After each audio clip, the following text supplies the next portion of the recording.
Welcome to Cozy Jury. Tonight's story will test you.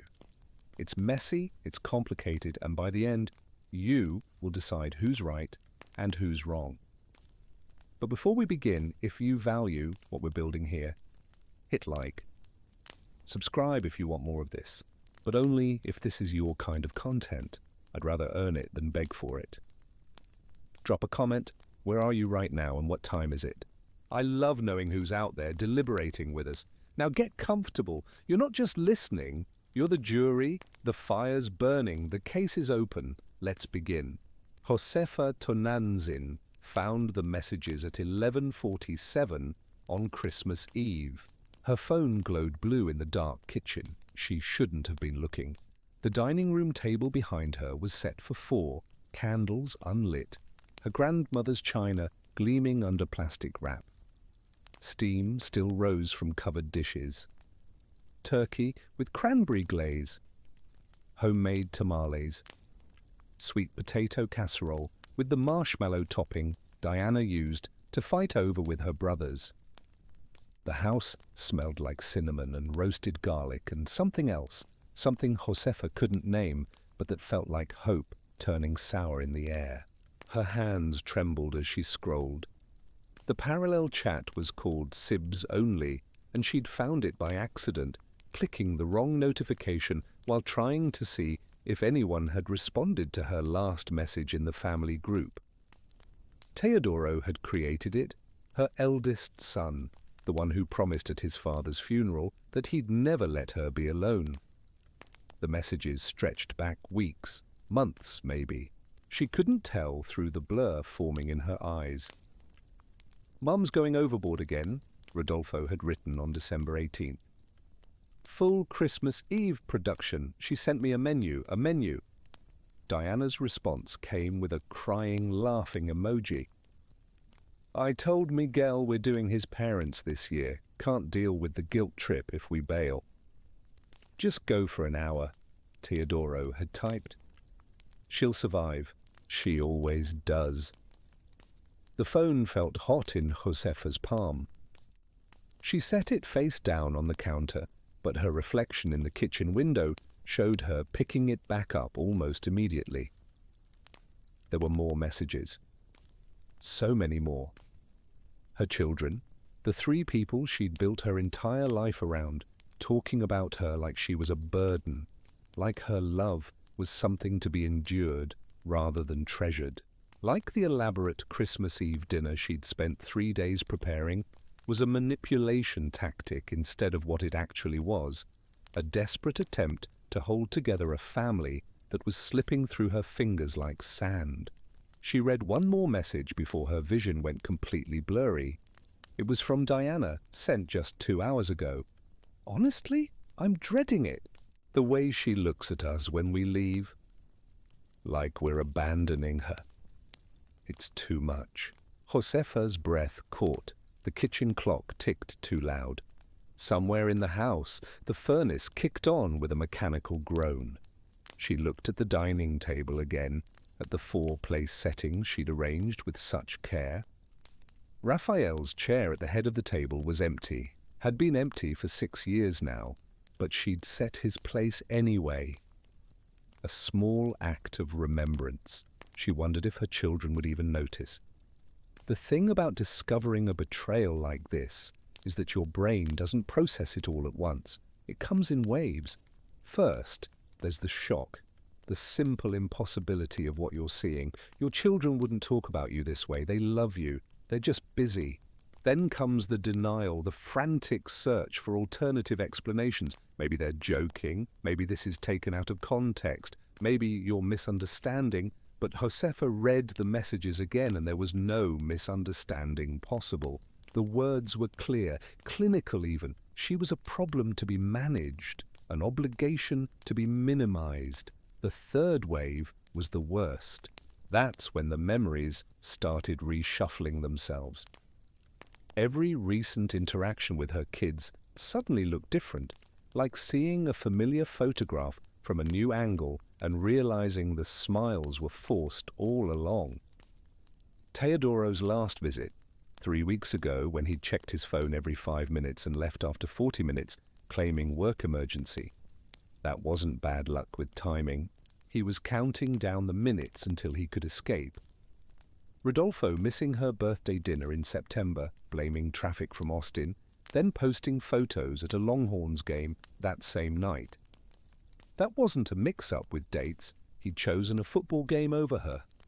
Diana's phone calls that always seemed to come when she was driving or in a store, background noise making it impossible to have a real conversation. That wasn't coincidence. It was strategic avoidance. Josefa walked to the dining room on legs that didn't quite feel like hers. She touched the edge of Raphael's plate.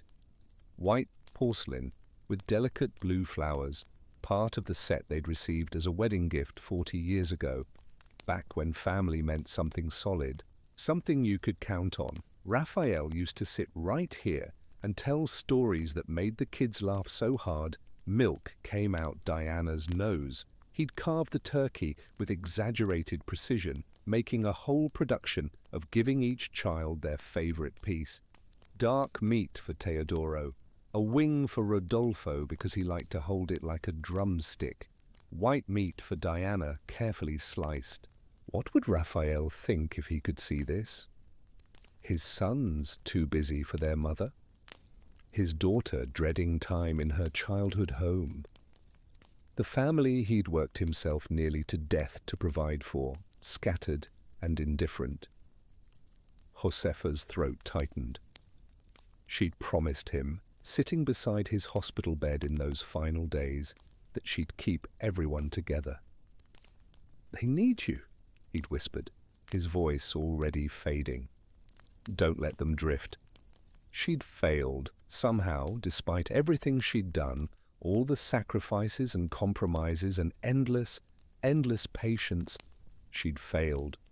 The candles on the table were white, tall, elegant. She'd driven to 3 different stores to find the right ones. The cranberries in the relish were fresh, not canned, because Teodoro once mentioned he preferred fresh. The tamales were chicken and verde sauce because those were Rodolfo's favorite. She'd made Diana's sweet potato casserole, even though Josefa herself couldn't stand marshmallows, found them sickeningly sweet. Every dish on that table was an act of love, a translation of feelings she didn't have adequate words for, and her children saw it as manipulation, as pressure, as too much. Now you might think you know exactly what happened here. A mother gets her feelings hurt and overreacts. Kids are busy with their own lives and she needs to accept that. But it's not that simple, because this phone, these messages, they weren't the end. They were just the trigger for a war. A quiet war, maybe, fought in the spaces between words and the things left unsaid, but a war nonetheless. To render a fair verdict, you can't just look at the crime. You have to understand the motive, and the motive started years ago in a small house in San Antonio, where Josefa Tonantzin learned what it meant to be a mother. What Josefa didn't know yet, standing in her too quiet dining room on Christmas Eve, was that this betrayal went deeper than just hurt feelings. Before this story ends, there will be ultimatums issued, relationships permanently altered, a family fractured in ways that can't be easily repaired, and there will be a choice that half of you will call justice and the other half will call abandonment. Was Josefa right to do what she did next? Hold that thought. Let's go back to the beginning, to the very first red flag that everyone missed. Josefa met Raphael Tonantzin in the spring of 1983 at a church fundraiser in San Antonio's West Side. She was 23, working double shifts at a diner on Commerce Street, taking night classes in accounting at San Antonio College. He was 25, a mechanic at his uncle's auto shop, with grease permanently embedded under his fingernails and a smile that made her forget her own name. They talked for 3 hours that first night, standing by the dessert table while the band played conjunto music and families danced under string lights.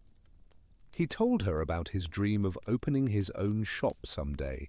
She told him about wanting to give her future children the stability she'd never had growing up. "How many kids?" he'd asked, stealing a bite of her tres leches cake. "3," she'd answered without hesitation. "2 boys and a girl." Raphael had laughed, this full-body laugh that crinkled his eyes.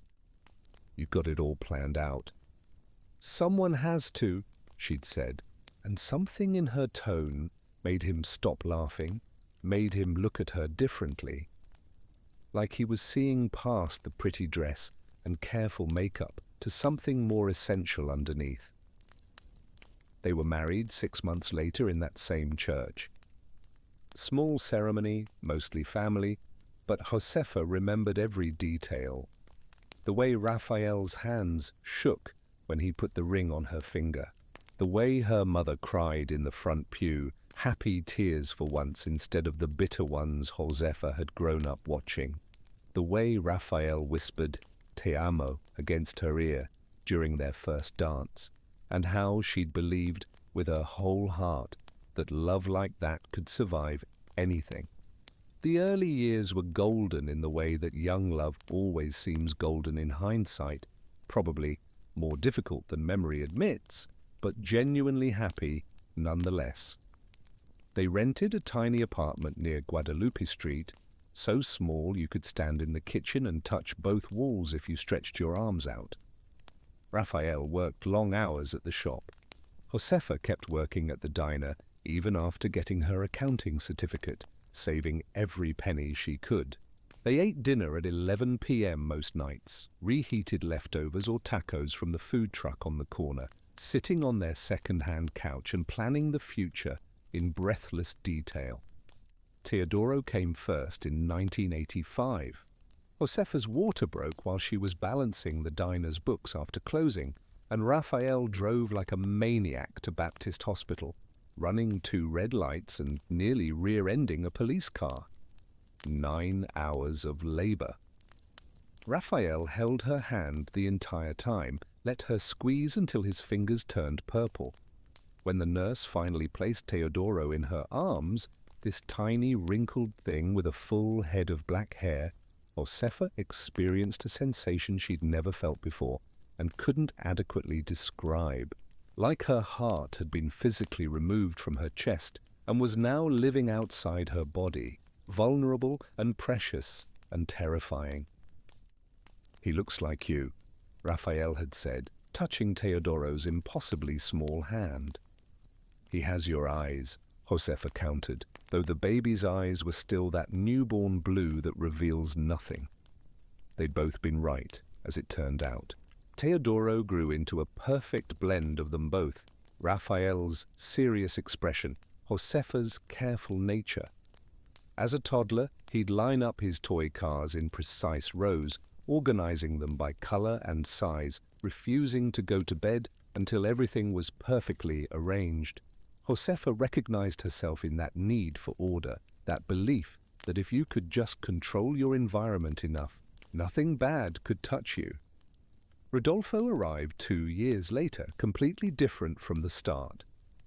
Where Teodoro was careful and watchful, Rodolfo was chaos incarnate.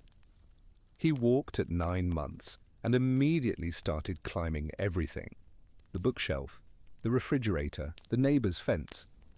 At 18 months, he figured out how to unlock the front door and was found 3 houses down, cheerfully offering to help an elderly woman weed her garden. Josefa spent those early years in a state of constant vigilance, always ready to catch him before he fell, or grab him before he ran into traffic, or explain to yet another startled stranger that yes, that's her son, and no, she didn't usually let him wander around unsupervised.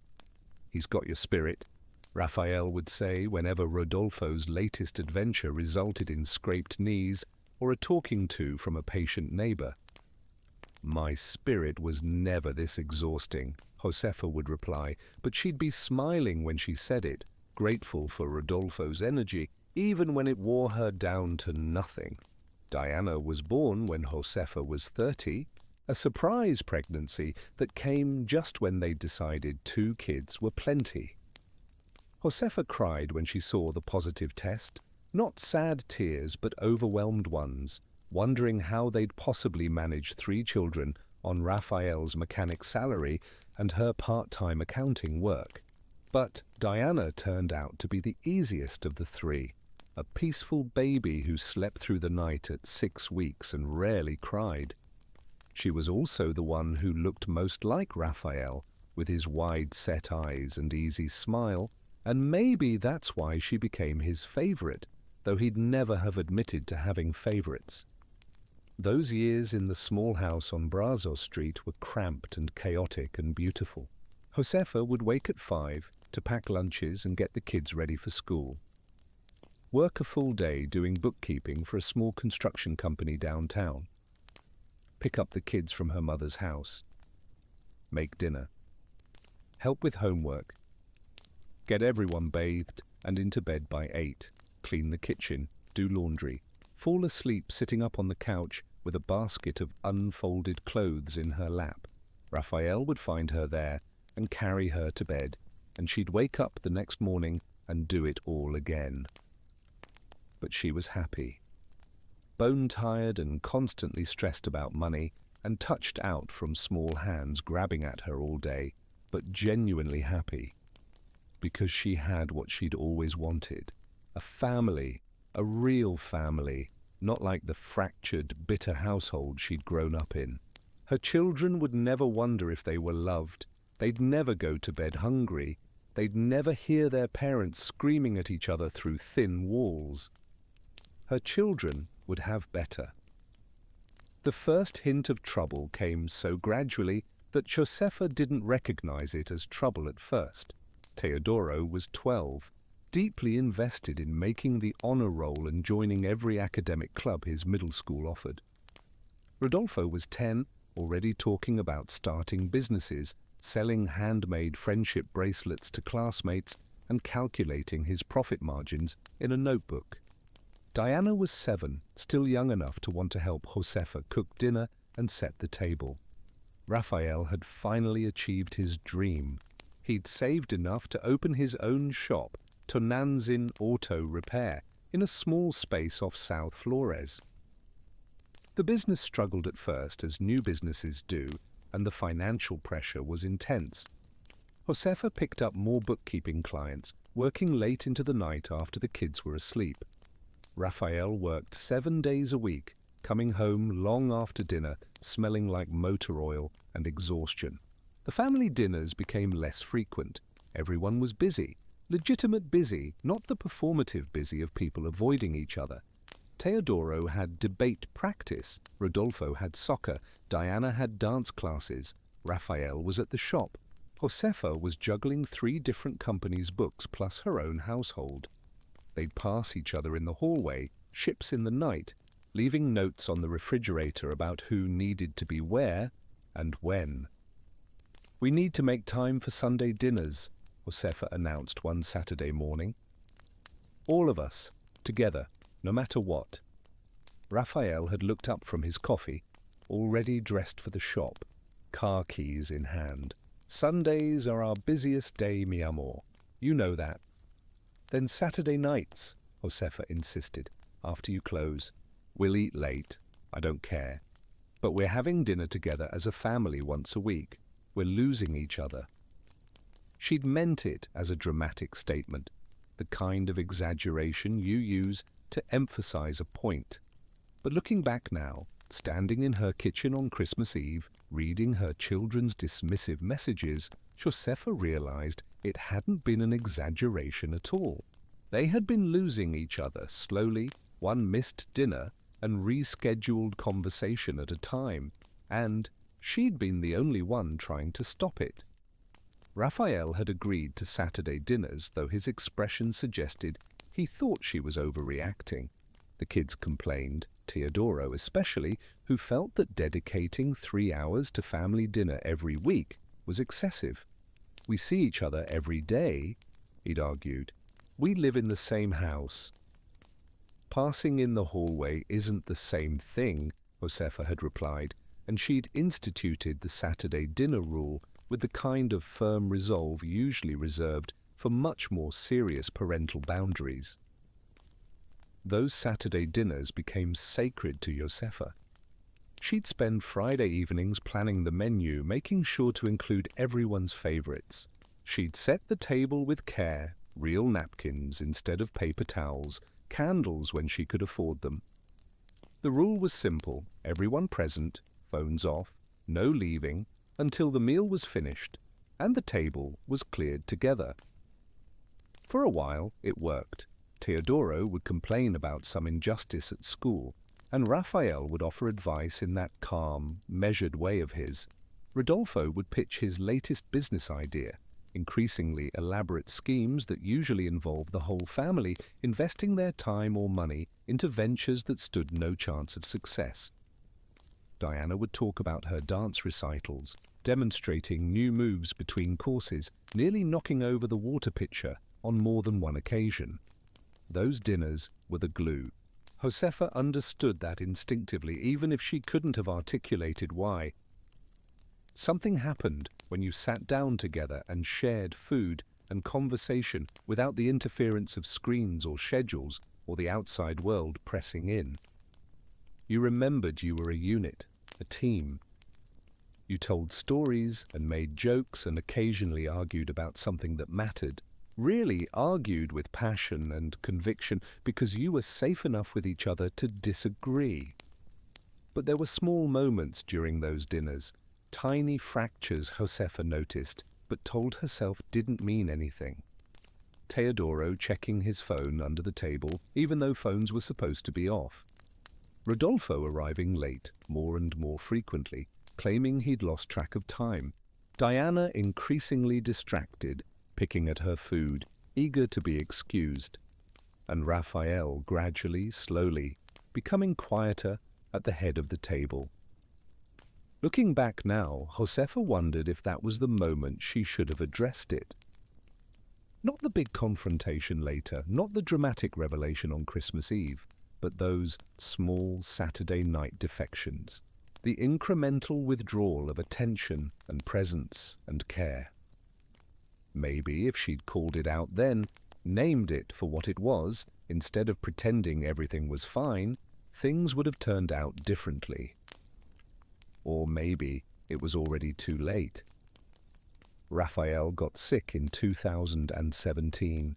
Pancreatic cancer, stage 4 by the time they caught it.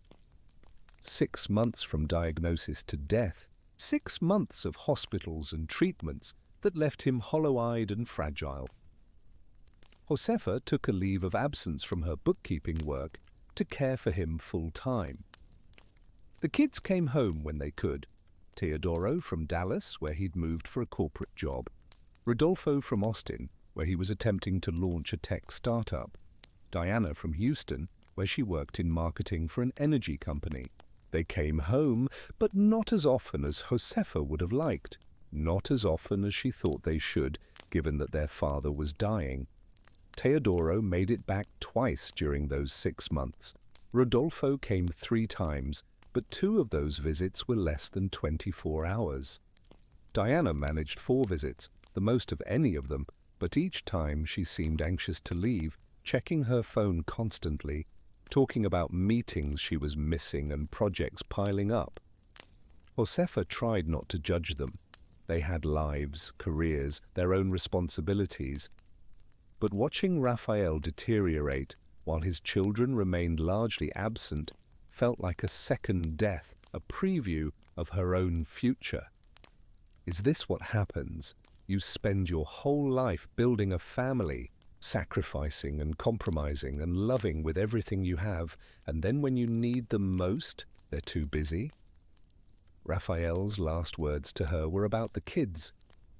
"Keep them together," he'd whispered, his hand cold in hers. "Don't let them drift. They need each other. They need you." She'd promised. What else could she do? He was dying and she loved him, and she believed with her whole heart that she could honor that promise. That somehow, through sheer force of will and love, she could maintain the family Raphael had worked so hard to build. The funeral was well attended. Raphael had been respected in the community, known for honest work and fair prices. Customers came, friends came, extended family came, and Josefa's 3 children came, dressed in black, appropriately somber, doing all the right things and saying all the right words. Teodoro delivered a eulogy that made people cry. Rodolfo helped organize the reception. Diana stood beside Josefa through the entire service, holding her hand, being the perfect supportive daughter. But they were gone within a week, back to Dallas and Austin and Houston, back to their important jobs and busy lives. And Josefa was alone in the house on Brazos Street, surrounded by Raphael's belongings and memories, and the ghost of the family she'd thought she had. She'd started the group chat 3 months after the funeral. Tananzin family, she called it, and she'd added all 3 kids, plus their significant others, started sending good morning texts, sharing family photos from years past, asking about everyone's days and upcoming plans, trying desperately to maintain connection across the hundreds of miles that now separated them. At first, they'd responded regularly. Teodoro would send updates about his work projects. Rodolfo would share news about his latest startup attempt. Diana would post photos from her weekend adventures in Houston, but gradually over months and then years, the responses became less frequent, less detailed, more perfunctory. Josefa compensated by increasing her own communication, more texts, more photos, more questions. She'd send articles she thought they'd find interesting, recipes she thought they'd want to try, funny videos, inspirational quotes, prayers, anything to keep the conversation going. The group chat became her lifeline, proof that her family still existed, even if they were scattered across Texas. She didn't realize, couldn't see, how her increased communication might have felt from their perspective, how constant texts throughout the day might read as needy rather than loving, how sharing every thought and feeling might seem like an invasion rather than an invitation to closeness, how her attempts to stay connected could be interpreted as an inability to let them live their own lives. And that's the thing about family dynamics, isn't it? Everyone's operating from their own perspective, their own set of assumptions and needs and boundaries. What feels like love to one person feels like pressure to another. What looks like abandonment from one angle looks like healthy independence from another. Nobody has the full picture. Everyone's working with incomplete information, making decisions based on their own limited view of the situation. But here's what Josefa knew, standing in her kitchen on Christmas Eve. She had tried. God, she had tried so hard. Every Saturday dinner she'd insisted on, every group chat message, every holiday invitation, every attempt to bring her scattered children home, to remind them they had a mother who loved them, to honor Raphael's dying wish that they stay together. And her children, the 3 people she'd given everything for, saw those attempts as manipulation, as guilt trips, as too much. Maybe they were right. Maybe she had become too much, too needy, too clingy, too unable to let go and let them build their adult lives without her constant presence. Or maybe they were wrong. Maybe they'd forgotten what family actually meant. Maybe they'd become so focused on their careers and individual ambitions that they'd lost sight of the foundation that made all of it possible. Maybe a mother's love, freely given for decades, deserved more than dismissive text messages about dreading time in her presence. I'll let you be the judge of that. But first, you need to understand what happened next. Because Josefa didn't just discover those messages and accept defeat. She made a choice, a decision that would change everything. And it started with a text message she sent to the family group chat at 11:52 p.m. on Christmas Eve, 5 minutes after reading her children's betrayal. The text said, "Christmas dinner is cancelled. Don't come." Well, that's all. 7 words. But but sometimes 7 words are enough to detonate a bomb. Josefa's finger hovered over the send button for exactly 13 seconds. She counted them, watching the kitchen clock tick through each one. 13 seconds to decide whether to blow up her entire family or swallow this new hurt the way she'd swallowed so many others over the years. 13 seconds to choose between dignity and keeping the peace. Between honoring her own pain and protecting her children from the consequences of that pain. She pressed send. The message showed as delivered immediately. 3 grey check marks appeared almost instantly as her children's phones received the text. Then nothing. No immediate responses, no frantic calls asking what was wrong. Just silence stretching out in her dark kitchen while the turkey went cold on the counter and the candles remained unlit on the dining room table. Josefa set her phone face down and walked to the sink, turned on the water, started scraping the carefully arranged plates into the garbage disposal. Turkey that had taken 4 hours to roast, tamales she'd spent an entire day preparing, sweet potato casserole, green beans almondine, cranberry relish made from scratch. All of it went into the disposal, the mechanical grinding sound filling the kitchen like an angry voice.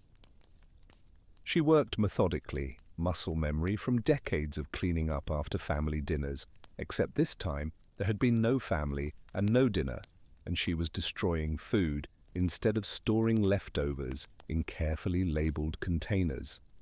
The first response came at 11:58. Diana. Mum, what's wrong? Josefa watched the message appear on her phone screen. Didn't respond, kept scraping plates.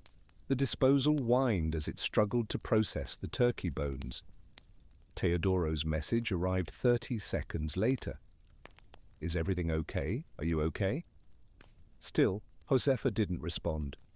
She moved to the dining room, started clearing the place settings, folded the cloth napkins she'd ironed that morning, stacked the china carefully, her grandmother's pattern that had survived 40 years of family dinners and was now being packed away at midnight on Christmas Eve with no meal consumed, no memories created, no purpose served.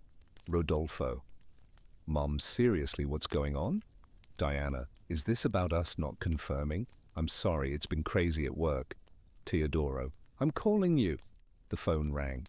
Josefa looked at Teodoro's name and photo on the screen, a picture from 5 years ago when he still came home regularly, when his smile still reached his eyes when he looked at her. She declined the call, went back to clearing the table. Her hands moved automatically, wrapping the good china in protective cloth, returning it to the cabinet where it would sit unused for another year.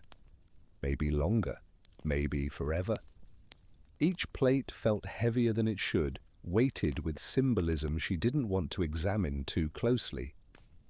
This was the china she'd used for every important family dinner, every birthday, every holiday, every celebration worth marking.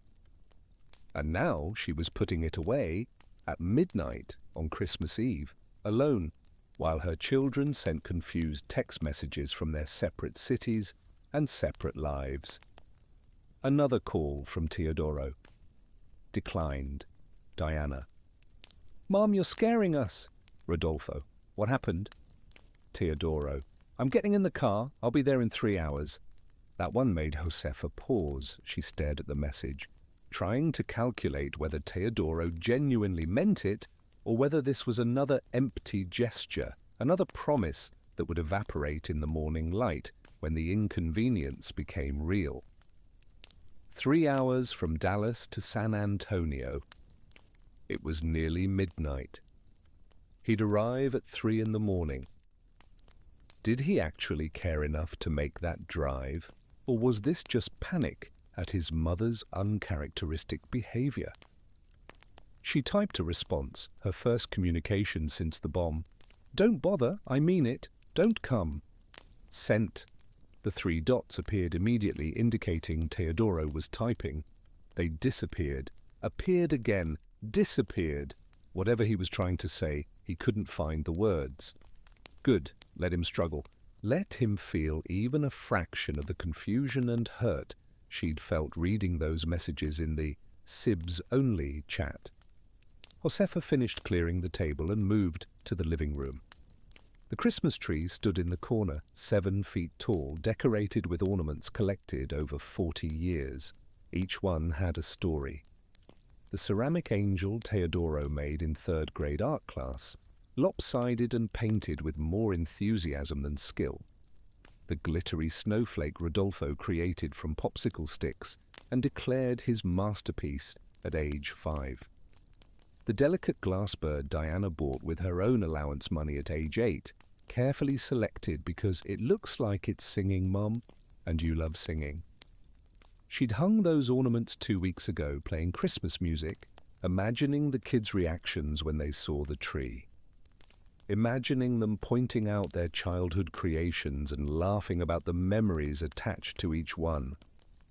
Another fantasy. Another delusion about what her family had become. Her phone was ringing again. Diana this time. Josefa watched it ring through. The voicemail notification appeared seconds later. She didn't listen to it. Couldn't bear to hear Diana's voice trying to smooth things over, to explain away the cruelty of those messages as a misunderstanding or a joke or anything other than what they actually were. Her children's true feelings about spending time with her. The thing about betrayal is how it rewrites history. Josefa stood in her living room at 12:15 on Christmas morning, and every memory she had of her children was suddenly suspect. Every holiday gathering, every phone call, every visit over the past 6 years since Raphael died. Had they been pretending the whole time, forcing smiles and enduring her presence out of obligation rather than genuine desire to be with her? That graduation party she'd thrown for Diana 4 years ago, renting a hall and inviting everyone Diana had ever known. Had Diana actually wanted that, or had she gone along with it to avoid disappointing her mother? Teodoro's 35th birthday dinner last year, when Josefa had insisted he come to San Antonio so she could cook his favorite meal. Had he resented every minute of it, counting down until he could leave? The memories tumbled through her mind like evidence being presented in court. Exhibit A, Rodolfo's visible relief when a work emergency cut short his Thanksgiving visit 2 years ago. Exhibit B, the way Diana's smile never quite reached her eyes anymore during their video calls. Exhibit C, Teodoro's increasing use of the phrase, "I'll try to make it," instead of actual commitments. She'd noticed these things. Of course she had. She was their mother. She knew them better than anyone. But she'd rationalized each incident, found excuses, convinced herself it was temporary stress or busy schedules or adult life complications. Never the simpler, more brutal explanation. They didn't want to be around her anymore. The group chat was exploding now, messages coming in rapid succession. Diana, "Mom, please just talk to us." Rodolfo, "This isn't like you." Teodoro, "I'm serious, I'm coming, I'll be there by 3. Diana, "Yeah, what can we do? Tell us what we did wrong." That last message almost made Josefa laugh. What did they do wrong? They'd spent months, maybe years, complaining about her in a secret chat while accepting her invitations and her cooking and her love with fake smiles and counting the minutes until they could escape. What did they do wrong? She typed out a response. "Read your Sibs-only chat. That should answer your question." Her finger hovered over send. This would be the nuclear option. Not just calling off Christmas dinner, but explicitly telling them she knew about their secret conversations, their real feelings, their betrayal. Once she sent this, there was no walking it back. No pretending it was a misunderstanding. The truth would be out there, ugly and undeniable. She sent it, watched the delivered confirmation appear. imagined her children's faces in their separate homes as they read that message. The dawning horror as they realized what she'd found, the frantic scrambling to remember exactly what they'd said, the calculation of how much damage control would be required. This time, the response was immediate. From all three of them, messages overlapping, the notifications coming so fast, her phone buzzed continuously for 30 seconds. Teodoro. "Oh, God!" Diana. "Mum, I'm so sorry." Rodolfo. "It wasn't like that." Teodoro. "We didn't mean those things." Diana. "We were just venting. It doesn't mean anything." Rodolfo. "Everyone complains about their parents sometimes." Josefa read each message carefully, noted the defensive tone, the immediate pivot to justification rather than genuine apology. The suggestion that what they'd said was normal, acceptable, just harmless venting that every adult child does about their aging parents. Maybe they were right. Maybe every adult child had similar conversations about their parents being too much or too needy or too demanding. Maybe secret group chats where siblings complained about their mother's holiday expectations were completely normal, and Josefa was overreacting to something universal. Or maybe her children were trying to minimize their cruelty because getting caught was uncomfortable. Maybe calling it just venting was easier than acknowledging they'd been systematically mocking their mother's attempts to maintain family connection. Maybe dismissing her hurt as an overreaction was just another way of invalidating her feelings, exactly like those messages had invalidated her love. You tell me which interpretation seems more accurate. Josefa turned off her phone. Completely off, not just silenced. The screen went dark and the buzzing stopped, and suddenly her house was perfectly, absolutely quiet. Just the hum of the refrigerator and the distant sound of traffic on the interstate and her own breathing, too loud in the empty living room. She sat on the couch. Raphael's spot, the corner where he used to fall asleep during late-night movies, where his body had left a permanent impression in the cushions that hadn't quite faded even after 6 years. She pulled the throw blanket over her legs, the one Diana had given her 3 Christmases ago, soft fleece with a pattern of snowflakes. The irony wasn't lost on her. Wrapped in a gift from the daughter who dreaded seeing her, sitting in the spot left empty by the husband who'd made her promise to keep the family together, in a house decorated for a holiday dinner that would never happen. This was her life now. This was what decades of devotion and sacrifice and unconditional love had earned her. Josefa closed her eyes and tried to remember the last time she'd felt truly happy.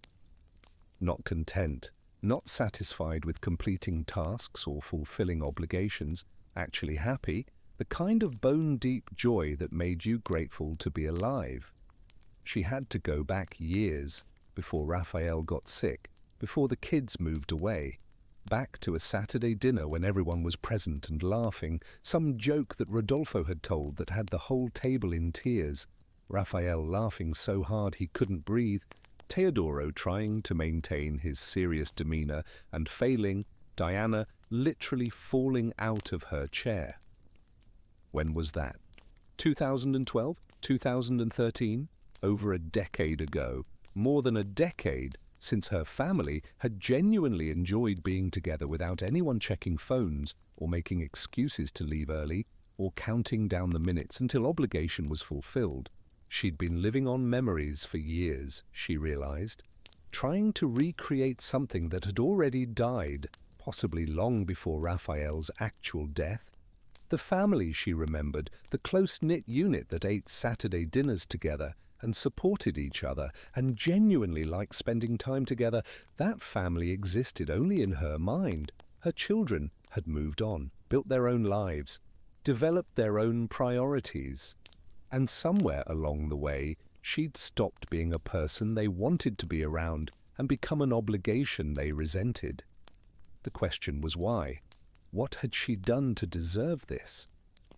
She'd loved them completely, sacrificed her own dreams and desires to ensure theirs could flourish, been present for every moment of their lives that they'd allow her to be present for.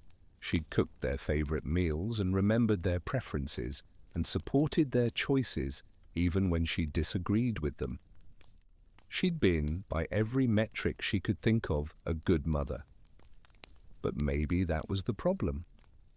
Maybe she'd been too good, too present, too invested in their lives. Maybe the intensity of her love had become suffocating. Maybe healthy adult relationships with your children required more distance than she'd been willing to give. Maybe her inability to let go, to release them fully into their independent lives, had poisoned the very connection she was trying to preserve. Or maybe her children were just selfish, self-absorbed adults who'd taken their mother's love for granted for so long they'd forgotten it was a gift that could be withdrawn. Maybe they needed to be reminded that relationships require effort from both sides, that unconditional love doesn't mean unconditional acceptance of mistreatment. Josefa opened her eyes. The Christmas tree lights cast colored shadows across the living room walls, red and green and blue and gold. The ornaments swayed slightly from the heat event, those handmade treasures from her children's childhoods dancing in the artificial breeze. She'd made her decision. Not in that moment exactly. The decision had been building since she first read those messages, since she cancelled Christmas dinner, since she sent that text about the Sibs-only chat. But sitting there in Raphael's spot, wrapped in Diana's blanket, staring at ornaments made by hands that were small once, but were grown now, she consciously acknowledged what she'd already chosen. She was done. Done trying to hold together a family that didn't want to be held together. Done sacrificing her dignity for a relationship her children clearly didn't value. Done being too much. If they wanted less of her, she'd give them exactly what they wanted. She'd give them nothing at all. The grandfather clock in the hallway chimed 1 a.m. Officially Christmas Day. The day she was supposed to be hosting a dinner that would never happen, surrounded by children who would never come, maintaining a tradition that had already died without anyone bothering to tell her. Josefa stood up, walked to the Christmas tree, started removing ornaments one by one, carefully wrapping each in tissue paper and placing them in storage boxes. The ceramic angel, the glittery snowflake, the glass bird, all the handmade treasures and store-bought decorations and memories of Christmases past. She packed them all away methodically, without ceremony, without sentiment. When the tree was bare, she dragged it to the curb, 7 feet of dead pine that would be collected with the trash in a few days. She didn't bother taking off the lights first, just hauled the whole thing out the front door, across the lawn, dropped it next to the garbage cans. Her elderly neighbor, Mrs. Chen, was out walking her dog despite the late hour. She stopped, stared at Josefa in her pajamas dragging a decorated Christmas tree to the curb at 1:30 in the morning. "Josefa, is everything all right?" "Fine," Josefa said. "Just cleaning up." Mrs. Chen's expression suggested she didn't believe that for a second, but she was too polite to push. "Well, Merry Christmas." "You too," Josefa replied and went back inside. She spent the rest of the night packing away Christmas decorations. Every wreath, every candle, every festive dish towel and decorative pillow. She worked with mechanical efficiency, muscle memory from decades of post-holiday cleanup. Except this time, she was doing it before the holiday had properly begun. By sunrise, her house looked like Christmas had never happened. No tree, no decorations, no evidence that she'd spent weeks preparing for a celebration that never materialized. Josefa made coffee at 6 a.m., sat at the kitchen table, turned her phone back on, 147 messages in the family group chat. She scrolled through them without reading carefully. The general theme was panic, mixed with justification, mixed with increasingly frustrated demands that she respond and explain herself. The most recent message was from Teodoro, sent at 5:12 a.m. "I'm in San Antonio. I'm at your house. Let me in." Josefa walked to the front door, opened it. Teodoro stood on her porch, looking exhausted and worried and angry all at once. His hair was disheveled. He was wearing sweatpants and a wrinkled t-shirt, clearly thrown on in the middle of the night for the emergency drive from Dallas. "Mum," he said, "what the hell is going on?" She looked at her eldest son, saw Raphael's serious expression on his face, that same intensity her husband used to get when he was trying to solve a problem. Saw herself in his careful posture, the way he held himself like he was bracing for impact. "Come in," she said. "We need to talk." That conversation, the one that happened in Josefa's kitchen while the sun rose on Christmas morning, would change everything. But before we get to that, before we hear what was said and how it was said and what it meant, I want you to think about something. In that moment, standing at her door, Teodoro thought he was there to fix whatever was wrong with his mother, to calm her down, to smooth things over, to restore normalcy. He thought she was having some kind of breakdown, that her cancelling Christmas dinner was an overreaction to stress or loneliness or grief that hadn't fully processed even after 6 years. What he didn't understand yet was that his mother wasn't broken. She was finished. There's a difference. Keep that in mind as we move forward, because what happens next isn't a reconciliation. It's a reckoning. Teodoro sat at the kitchen table, the same table where Josefa had discovered the betrayal 12 hours earlier. She poured him coffee, muscle memory again, the automatic gestures of hospitality that she'd performed thousands of times for her children over the decades. He took it with a nod, but didn't drink, just wrapped his hands around the mug like he was trying to ground himself. "Talk to me," he said. "What's happening?" Josefa sat across from him, the spot where Raphael used to sit when they'd have their morning coffee together before the kids woke up, those quiet, intimate moments when they were still just Josefa and Raphael instead of Mom and Dad. She missed that version of herself. The woman who had a partner, an equal, someone who saw her as more than just a vessel for caregiving and emotional labor. "I found your group chat," she said. Simple statement. No elaboration needed. Teodoro had the grace to look ashamed. His eyes dropped to his coffee mug. "I know, your text said that. So you know what I read." "Mum, we didn't mean—" "Don't." Her voice came out sharper than she intended. "Don't tell me you didn't mean it. You said what you said multiple times over months. Those weren't slip-ups or moments of frustration. That was how you actually feel about spending time with me." Teodoro's jaw tightened.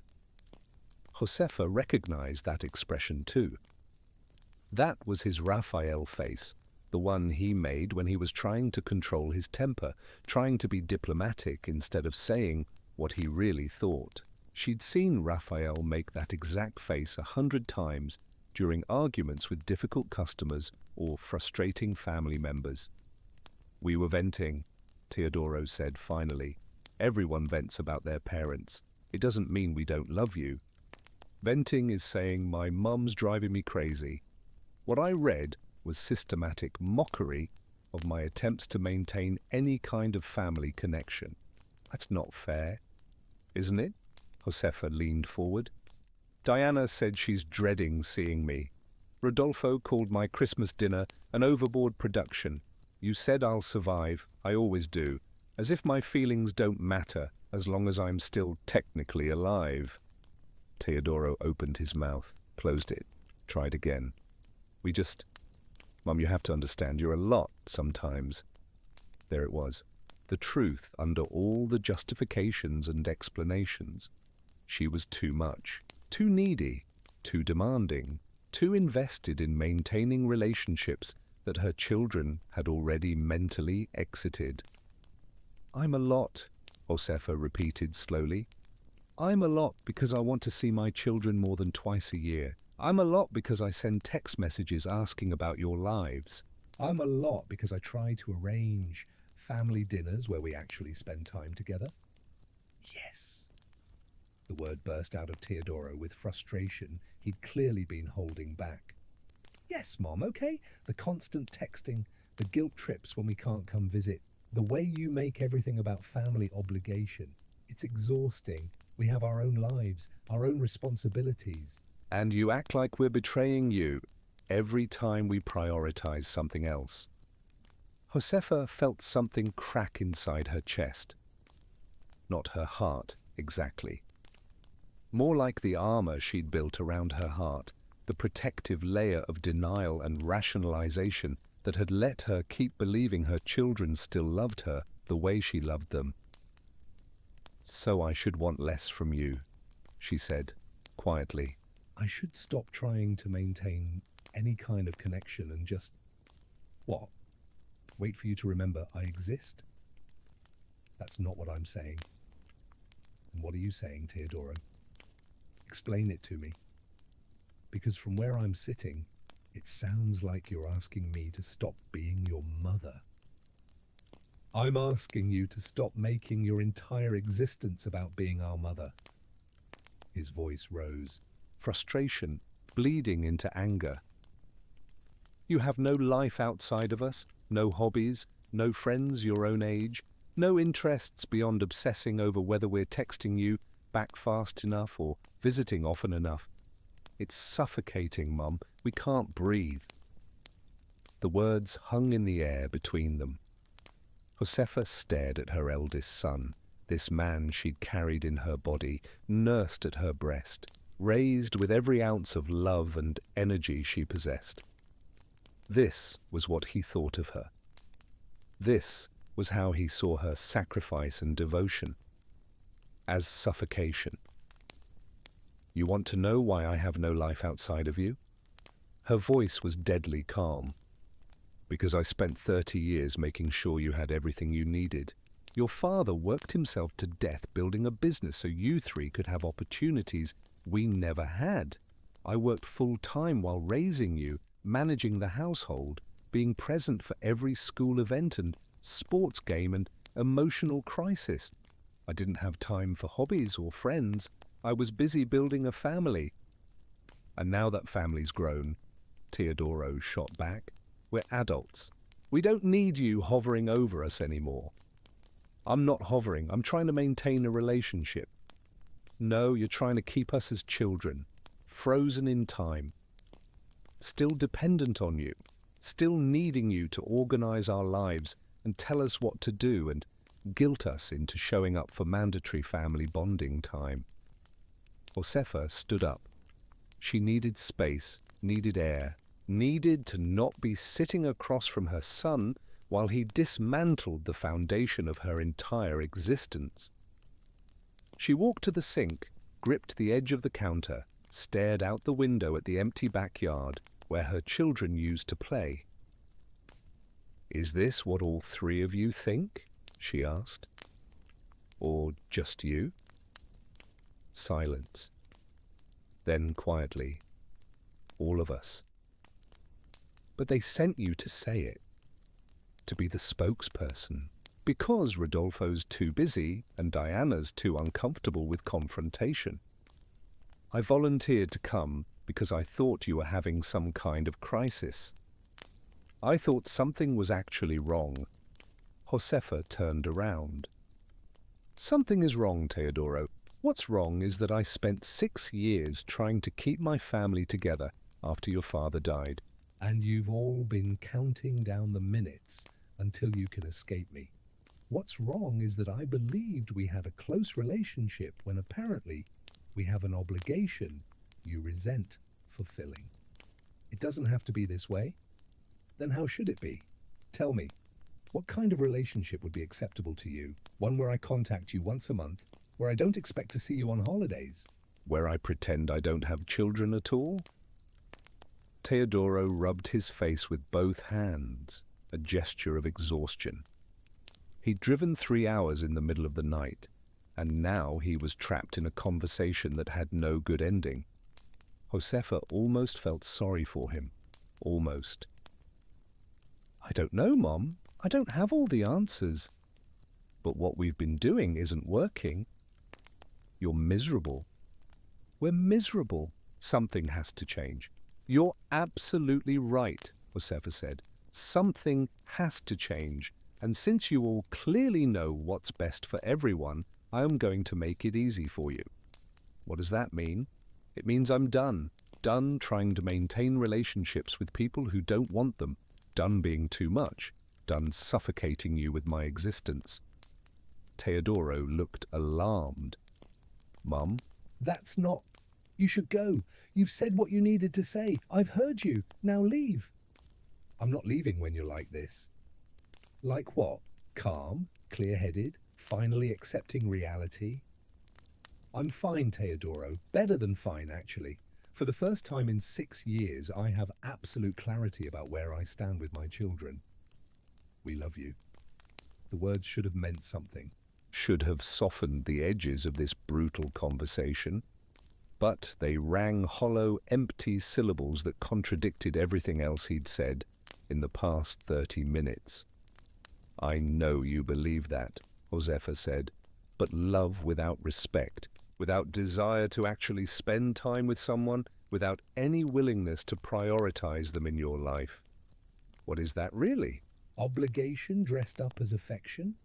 That's not fair." "Fair?" Josefa laughed, sharp and bitter. "You want to talk about fair? I'll tell you what's fair. Fair would be if the 3 children I sacrificed everything for showed even a fraction of the devotion I showed them. Fair would be if you'd come to visit your dying father more than twice in 6 months. Fair would be if you'd made any effort at all to support me through grief instead of disappearing back to your important lives. Fair would be if I got to spend Christmas with my family instead of reading text messages about how much you all dread seeing me." Teodoro flinched. Each accusation landed like a physical blow, and Josefa felt a savage satisfaction at finally making him feel even a tiny bit of the pain she'd been carrying. "I'm sorry," he said quietly. "About Dad, about not being there more. I was scared. I didn't know how to handle it." "So you didn't. You left me to handle it alone, just like you've left me alone ever since." "That's not true. We call, we visit. Twice a year, maybe 3 times if I'm lucky, and you don't have something better to do. We have jobs, Mom, responsibilities. And I don't? You think being alone in this house with nothing but memories and a group chat full of children who can barely be bothered to respond is easy?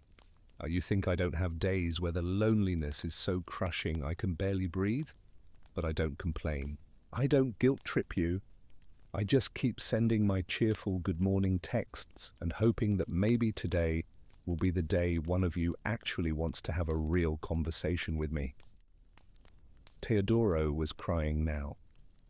Silent tears running down his face, his jaw still tight with that Raphael expression of controlled emotion. "I don't know what you want from me. I wanted you to want to be here, not out of obligation. Not because it's Christmas or my birthday or some other calendar event that requires your presence. Just because you love me and want to spend time with me, that's all I've ever wanted. From any of you." "We do?" "No," Josefa cut him off. "You don't, and that's fine. You're allowed to not want to spend time with me. You're adults. You can make your own choices. But I'm also allowed to stop accepting crumbs of affection and pretending it's enough." "What does that mean? What are you going to do?" Josefa took a deep breath. This was it. The moment of commitment. Once she said this out loud, there was no taking it back. No pretending it was just a momentary reaction to hurt feelings. This would be a boundary, clear and explicit and non-negotiable. I'm going to stop reaching out, she said. No more daily texts, no more holiday invitations, no more trying to plan visits or coordinate family dinners or maintain connection that only I value. If you want a relationship with me, you're going to have to be the one to initiate it. You're going to have to show me through your actions and not just your words. That you actually want me in your life. That's emotional manipulation. Josefa smiled without humor. No, sweetheart. Emotional manipulation would be threatening to hurt myself if you don't visit more, or telling you I'm dying when I'm not, or making up emergencies to force you to come home. I'm simply removing myself from a dynamic that isn't working. I'm respecting your clearly stated desire to have less of me in your life by giving you exactly what you want. So you're punishing us? I'm protecting myself. There's a difference. They stared at each other across the kitchen. This room that had held so many family moments, so many meals and conversations and mundane daily interactions that had somehow added up to a life. Josefa could see younger versions of her children superimposed over Teodoro's adult form. The toddler who'd spilled juice all over this floor, the elementary schooler who'd done homework at this table, the teenager who'd announced his college acceptance while sitting in the exact chair he occupied now. All those versions of Teodoro had needed her desperately, had loved her without reservation. When had that changed?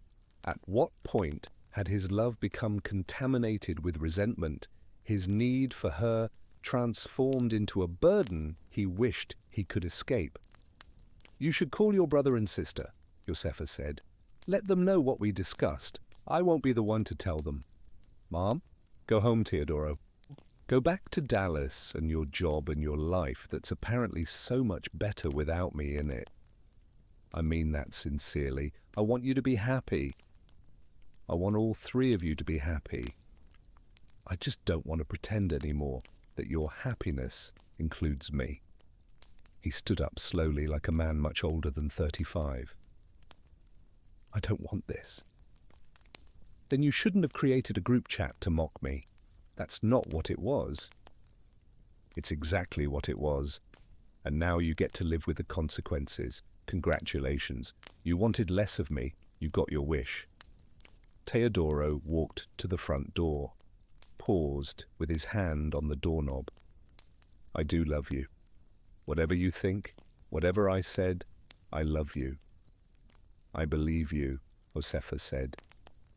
I just don't think your love is enough anymore. He left. Josefa stood in her doorway and watched him drive away, his car disappearing into the morning traffic. Christmas Day. People were probably waking up right now in houses across the city, excited to open presents and eat big family breakfasts and enjoy the holiday together. Josefa had none of that. No presents to open, no family to feed. Just the echo of her eldest son's words reverberating in her empty house. You're a lot sometimes. It's suffocating, Mum. We can't breathe. She closed the door, locked it, walked back to the kitchen and sat in Raphael's chair. I tried, she whispered to his ghost. I tried to keep them together, but they don't want to be kept. No response. Just the hum of the refrigerator and the grandfather clock ticking in the hallway and the absolute silence of a house that was supposed to be full of family on Christmas Day. Josefa picked up her phone, looked at the family group chat, still exploding with messages she hadn't read. Diana and Rodolfo demanding to know what was happening, asking Teodoro to fill them in, expressing frustration and confusion, and the very faintest hint of actual concern. She typed one final message. I love you all, but I'm done trying to force relationships that you clearly don't want. If you want to talk to me, you know where I am. The door is open, but I won't be chasing you anymore. Merry Christmas. Sent. Then she muted the group chat. Not left it, not deleted it, just muted. Let them talk amongst themselves without her constant presence, her suffocating messages, her too muchness. And then, Josefa Tonantzin, 59 years old, mother of 3, widow of 6 years, sat in her empty house on Christmas Day and tried to figure out who she was when she wasn't organizing her entire existence around children who didn't want to be organized. It was the hardest question she'd ever had to answer. The aftermath of that Christmas was radioactive. Josefa kept her promise. She didn't text the family group chat, didn't send her usual good morning messages or funny videos or articles she thought they'd like. Didn't call to check in or ask about their days or remind them of upcoming family events. She went dark, completely and utterly silent, and the void her absence created was louder than any of them expected. Diana called first, 3 days after Christmas. Josefa saw the call come through and had to physically stop herself from answering.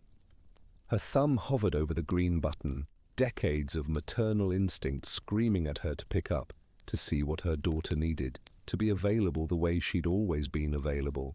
But she let it ring through to voicemail, listened to the message an hour later. "Mum, hi, it's me." Diana's voice sounded small, uncertain. "I just wanted to check in, see how you're doing.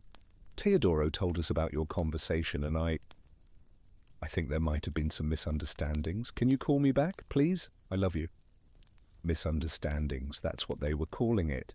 Not cruelty, not betrayal. Misunderstandings, as if Josefa had simply misinterpreted their clear disdain for spending time with her. She didn't call back. Rodolfo tried next, a week into January. Text message instead of a call, which was so perfectly Rodolfo that Josefa almost smiled, avoiding direct confrontation while maintaining plausible deniability that he'd reached out. "Hey Mom, Happy New Year, hope you're good. We should talk soon." Short, impersonal, the emotional equivalent of a form letter. Josefa stared at the message for a long time, trying to decode what he actually wanted. An apology from her, reassurance that she was fine so he could stop feeling guilty, permission to go back to the way things were before she'd discovered their secret chat. She didn't respond. February brought a different kind of communication. Teodoro sent a long email, carefully composed, probably edited multiple times before sending. Josefa read it sitting at her kitchen table with her morning coffee, the same spot where he'd sat on Christmas morning telling her she was suffocating. The email acknowledged that the group chat was hurtful, used phrases like, "I can see how you might have felt," and "we didn't consider your perspective," without quite admitting fault. Explained that they'd created the sibling chat because they needed a space to discuss their own feelings without worrying about hurting hers, which Josefa supposed was meant to justify the cruelty, but actually just confirmed that they knew their words would hurt and said them anyway. The email concluded with an invitation. Sunday dinner. All of them. At a restaurant in San Antonio, neutral ground. "We want to work this out, Mom. We miss you." Josefa read the email 3 times. Tried to feel something other than the vast emptiness that had taken up residence in her chest since Christmas. They missed her. Did they? Or did they miss the version of her that made their lives easier, that asked for nothing, that absorbed their neglect with a smile? She typed a response. "I appreciate you reaching out. I'm not ready yet. I'll let you know when I am." Vague, non-committal, leaving the door open while firmly keeping it closed for now. Let them sit with that uncertainty the way she'd sat with 6 years of their barely there presence in her life. The truth was, Josefa didn't know what she wanted anymore. She'd spent so long defining herself as their mother that removing that identity left a hole she didn't know how to fill. Who was Josefa Tonantzin without 3 children to worry about and care for and organize her life around? She started trying to figure that out. Small steps at first. She joined a book club at the local library, something she'd considered for years but never had time for because she was always trying to coordinate schedules with her kids. The women were mostly her age. Other empty nesters and widows finding community in literature and coffee. They discussed novels Josefa had never heard of, perspectives she'd never considered. She found herself looking forward to the weekly meetings, to conversations that had nothing to do with being anyone's mother.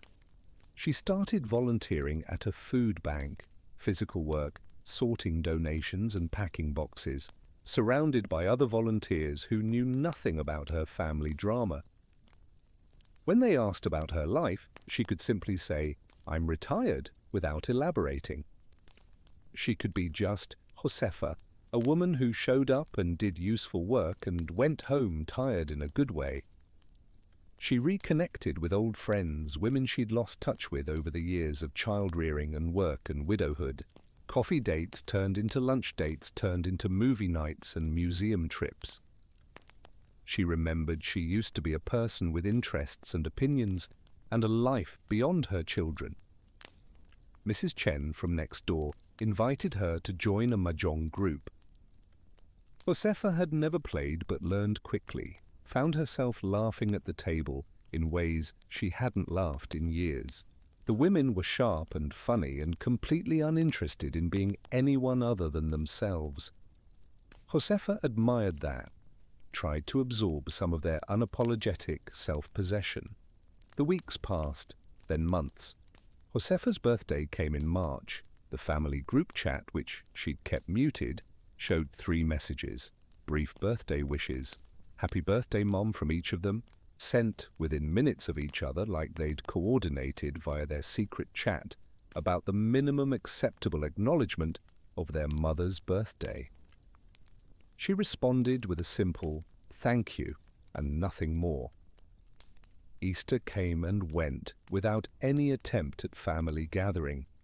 Josefa spent the day with her book club friends, a potluck brunch that turned into an afternoon of good conversation and laughter.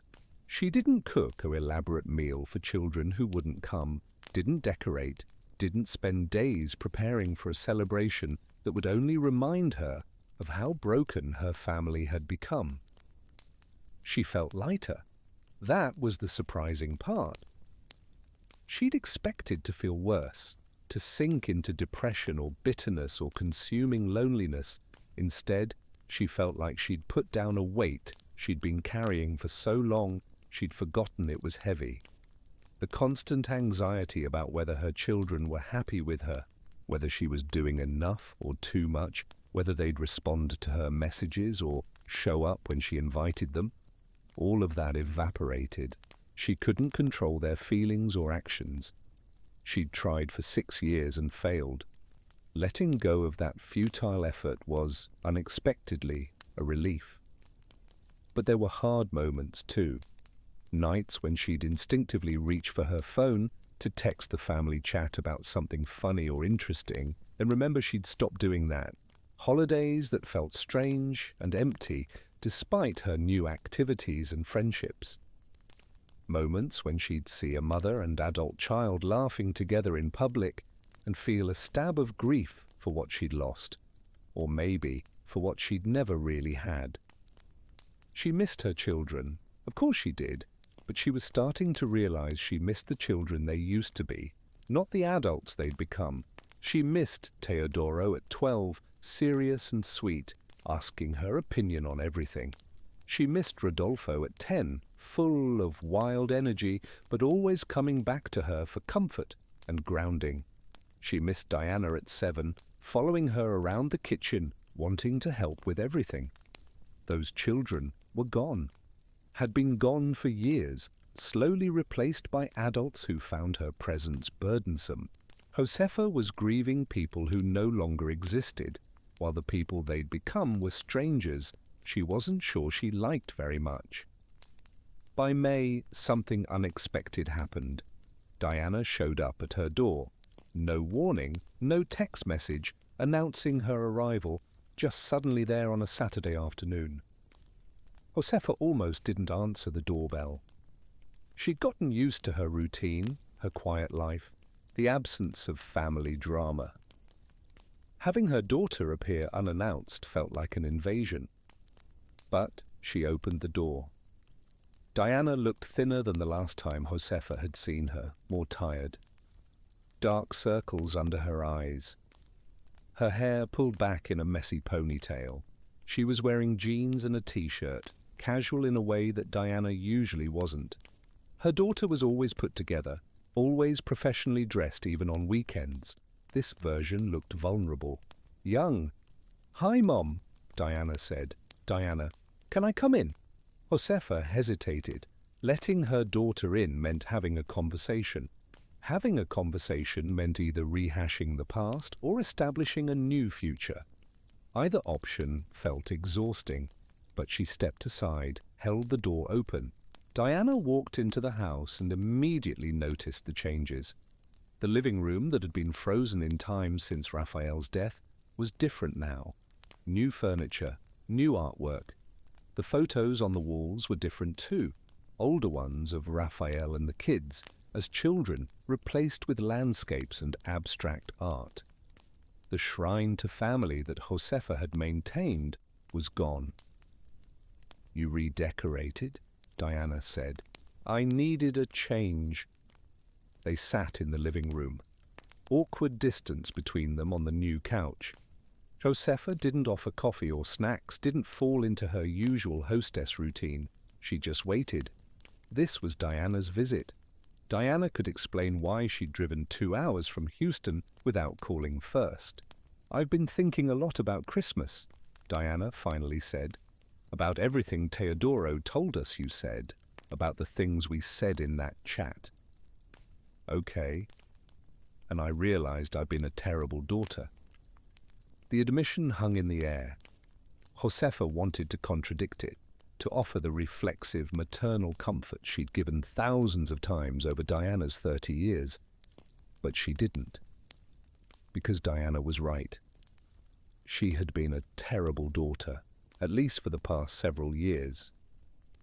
"Why are you here?" Josefa asked. Diana's eyes filled with tears. "Because I miss you. Really miss you, not just miss the idea of you, or miss what you do for us. I miss talking to you. I miss your cooking. I miss feeling like I have a mum who cares about my life. I always cared about your life. I know you did. And I took that completely for granted. I treated your love like it was this infinite resource that would always be there, no matter how badly I ignored it. And when you stopped reaching out, I realized how much I depended on you to maintain our relationship, while I contributed basically nothing."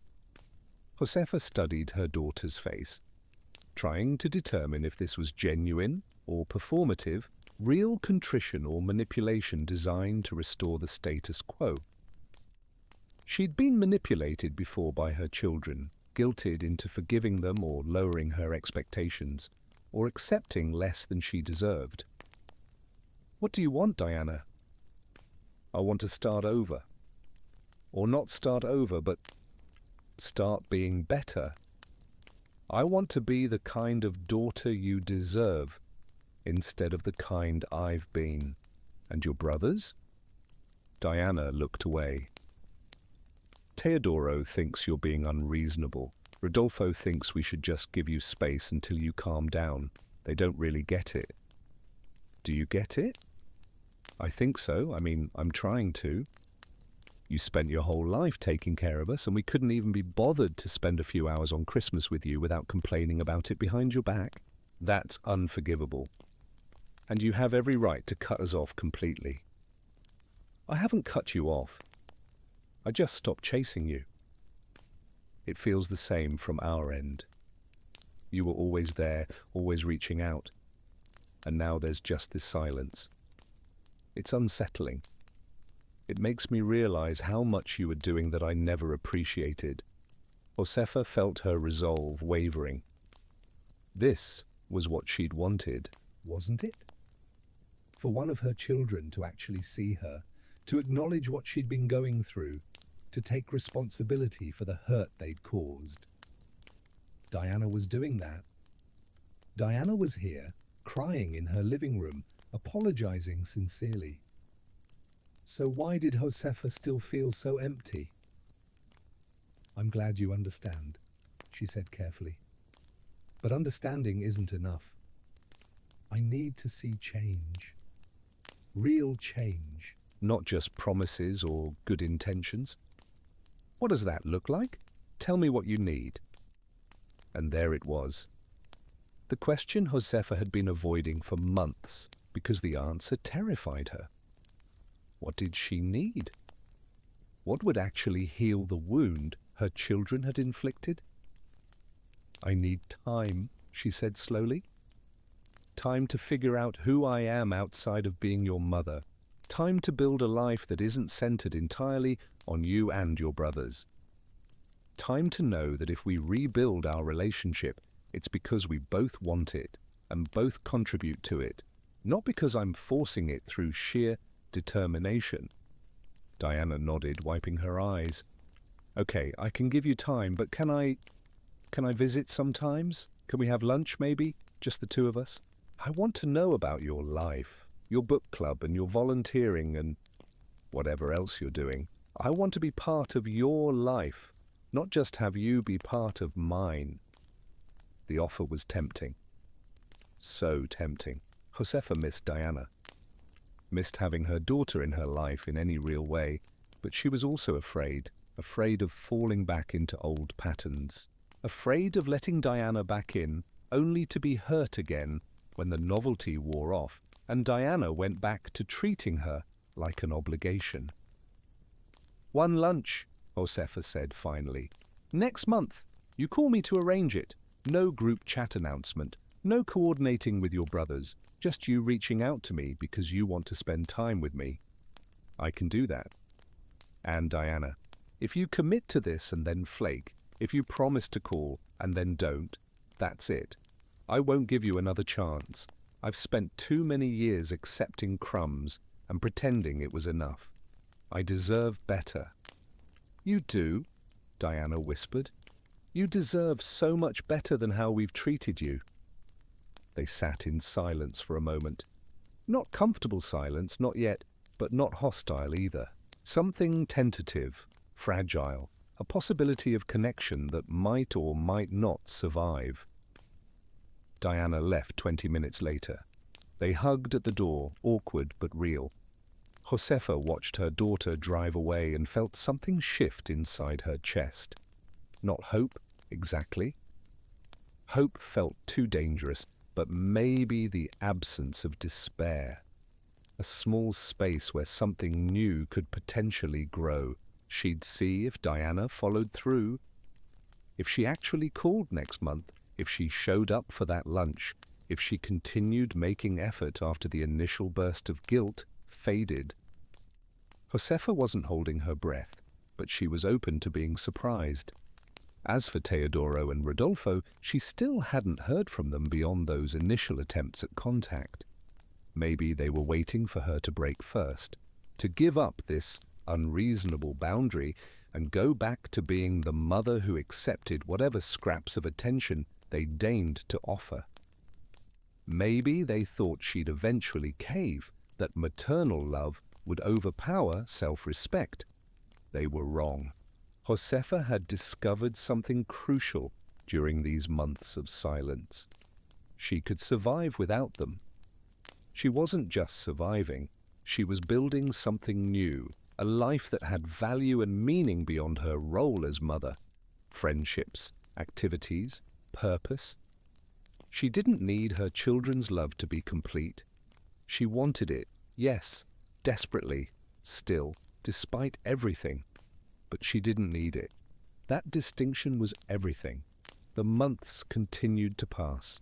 Summer arrived with brutal Texas heat. Josefa's garden flourished under her careful attention, something she'd neglected for years while pouring all her energy into her children. She grew tomatoes and peppers and herbs, spent early mornings working in the soil before the sun became unbearable. Mrs. Chen taught her about companion planting. Her book club friends gave her seedlings from their own gardens. Diana did call. Actually called, arranged lunch, showed up. They met at a small restaurant in New Braunfels, halfway between San Antonio and Houston. Neutral ground. They talked about Diana's work, her relationship with Miguel, her life in Houston. But Diana also asked about Josefa's life. Actually listened to the answers, seemed genuinely interested in the book club and the mahjong group and the volunteering. It wasn't perfect. Diana checked her phone too much, cut their lunch short because she had a work call scheduled, but she'd shown up. She'd tried. That was more than nothing. They made plans for another lunch the following month. Diana initiated this time, texted to suggest a date and time, showed up again, brought Josefa a succulent for her garden, remembered she'd mentioned wanting one. Small steps. Tentative progress. Josefa didn't let herself fully trust it yet, but she acknowledged it, gave Diana credit for the effort she was making. Teodoro and Rodolfo remained silent, or mostly silent. Birthday texts, the occasional impersonal message in the family group chat that Josefa still kept muted. No real attempts at connection, no acknowledgement that anything needed to change. Josefa realized she was okay with that. She'd spent months terrified of losing her sons, of the family fracturing beyond repair. But now, with distance and perspective, she could see that she'd already lost them. They'd drifted away years ago, and she'd been clinging to ghosts, to memories of who they used to be, rather than accepting who they'd become. Maybe someday they'd figure it out. Maybe they'd realize what they'd lost and make genuine efforts to repair the relationship. Or maybe they wouldn't. Maybe Teodoro would continue thinking she was unreasonable. Maybe Rodolfo would stay permanently uncomfortable with emotional vulnerability. Either way, it was their choice, their responsibility. Josefa was done begging for their love. By the time fall arrived, Josefa's life looked completely different than it had a year ago. She'd taken a part-time job doing bookkeeping for a local non-profit. Nothing demanding, just enough to give her structure and purpose. She'd signed up for a painting class at the community center, discovered she had no talent for it whatsoever but enjoyed it anyway, the simple act of creating something without worrying about whether it was good enough. She'd made peace with her mother's mistakes.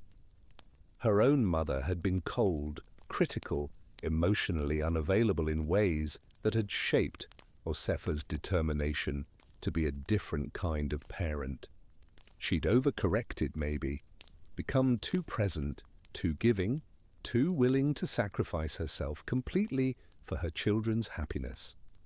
But she couldn't undo the past, could only try to build a different future. Diana had become a consistent presence. They had lunch once a month, sometimes twice, video calls every week. Diana shared real details about her life, not just surface-level updates.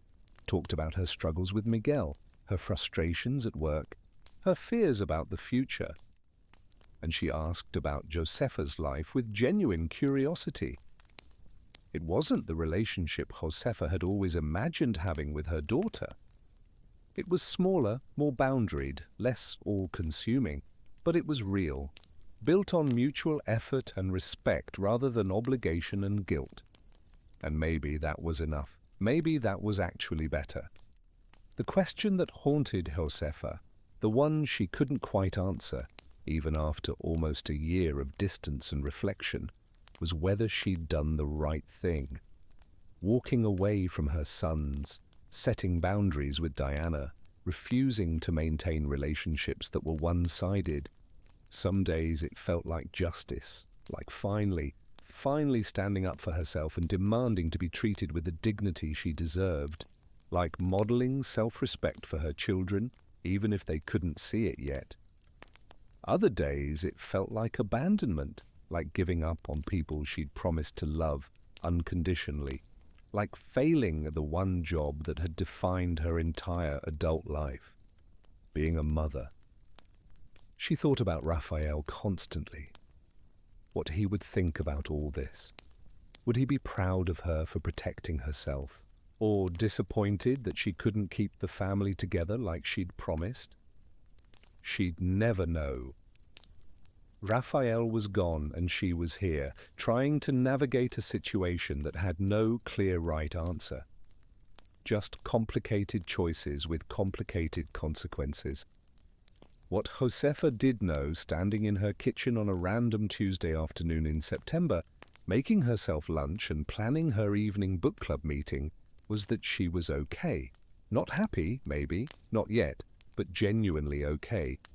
She could breathe in a way she hadn't been able to breathe for years. The constant anxiety that had characterized her life since Raphael's death was gone. She wasn't waiting anymore. Not waiting for her children to call. Not waiting for permission to build a life that made her happy. Not waiting to be enough for people who'd made it clear she never would be. She was just living. Day by day, choice by choice, building something new from the wreckage of what used to be.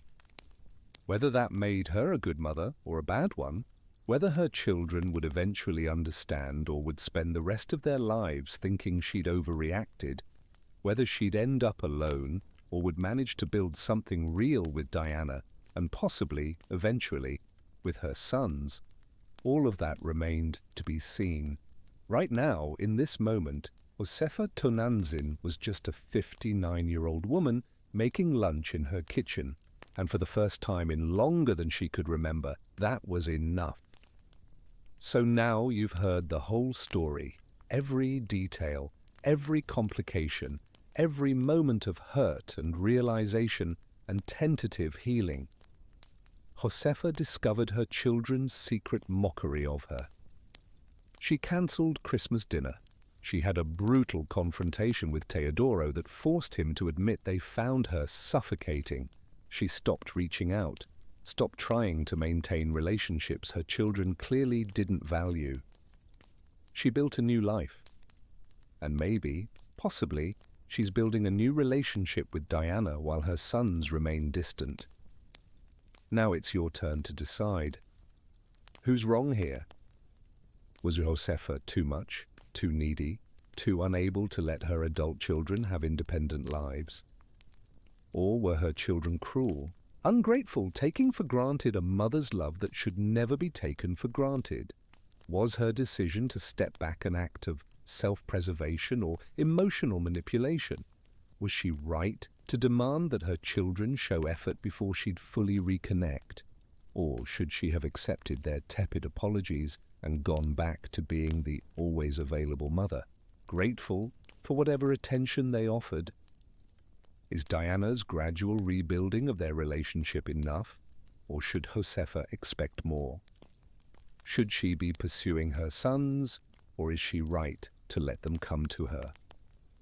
Is there a middle ground between suffocating and absent? The questions are complicated because people are complicated, families are messy. Love doesn't come with instruction manuals or clear ethical guidelines. We're all just stumbling through trying to balance our needs against others' needs, hoping we don't damage people we care about, while also protecting ourselves from damage. Before you cast your verdict, before you decide who's wrong and who's right in this tangled situation, let me walk you through the psychological machinery underneath all this drama, because what happened to Josefa and her children isn't unique. It's a pattern that plays out in thousands of families. And understanding the pattern might help you see it more clearly. You've heard the story, you feel the anger, the sympathy, the confusion, but do you know exactly what happened to your brain just now? Do you understand why you're feeling the way you're feeling about Josefa, about her children, about this whole situation? Let me expose the machinery underneath the drama. The primary psychological weapon at work in this story isn't manipulation in the traditional sense. It's something more subtle and more common: parentification backlash. This is what happens when children who were raised by intensely devoted parents reach adulthood and realize they don't know how to set boundaries without completely rejecting the relationship. It's the pendulum swinging too far in the opposite direction. Here's how it works mechanically. In childhood, you have a parent who gives everything. Not abusive, not neglectful, but almost oppressively present. Every need anticipated, every problem solved, every emotional wound tended immediately. This sounds ideal, right? But it creates a specific psychological trap. The child never learns to self-soothe, never develops the muscle of managing their own emotional needs, because mom is always there, always ready, always available. They don't have to learn to be uncomfortable because discomfort is immediately resolved. As children, this feels like perfect love. As adults, it becomes claustrophobic. Remember when Teodoro said, "You're suffocating, Mom, we can't breathe"? That wasn't just cruel exaggeration. That was the linguistic manifestation of real psychological pressure. When you've been conditioned to have all your needs met by a parent, two things happen simultaneously as you age. First, you resent the parent for not letting you develop independence. Second, you feel guilty about that resentment because they were only loving you. The guilt and resentment become toxic when mixed together.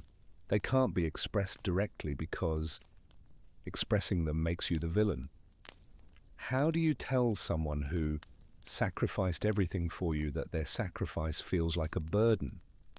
How do you explain that perfect love can be a cage?